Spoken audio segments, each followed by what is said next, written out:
Hello সবাইকে, আমার নতুন একটি ব্লগে আপনাদের সবাইকে স্বাগতম।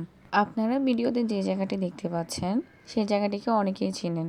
এটি চট্টগ্রামের ডিসি হিল। সকালে মর্নিং ওয়াক করার জন্য অথবা উইকেন্ডে পরিবারের সাথে সময় কাটানোর জন্য অনেকেই কিন্তু ডিসি হিলে আসেন। চট্টগ্রামের অন্যতম প্রাণকেন্দ্র ডিসি হিল অবস্থিত নন্দনকাননে। সবুজ গাছগাছালিতে ঘেরা আমাদের এই ডিসি হিল। এই ডিসি হিলে অনেকগুলো নার্সারি রয়েছে। এই নার্সারিগুলোতে বিভিন্ন ধরনের গাছের চারা বিক্রি করে থাকে। অন্য কোথাও পাওয়া না গেলেও ডিসি হিলে প্রায় সব ফুলের গাছেই পাওয়া যায়। ডিসি হিলে প্রায় সারা বছরে বিভিন্ন ধরনের ও বিভিন্ন জাতের ফুলের দেখা মেলে। এখানে রয়েছে অনেক শতবর্ষী গাছও। ডিসি হিল চট্টগ্রামের মানুষের জন্য একটি ব্লেসিংস, কারণ চট্টগ্রামের মানুষদের জন্য বেশিরভাগ অক্সিজেনের সরবরাহ এখান থেকে হয়ে থাকে। চট্টগ্রামের বেশিরভাগ জায়গায় এখন খেলার মাঠের অভাব হওয়ার কারণে উইকেন্ডে ছোট্ট বাচ্চারা এখানে খেলার জন্য চলে আসে মা বাবার সাথে। অন্য জেলার যারা আছেন তারা চট্টগ্রামে আসলে অবশ্যই ডিসি হিল ভিজিট করবেন। আমার ব্লগটি যদি ভালো লেগে থাকে অবশ্যই লাইক, কমেন্ট এবং শেয়ার করবেন। ধন্যবাদ।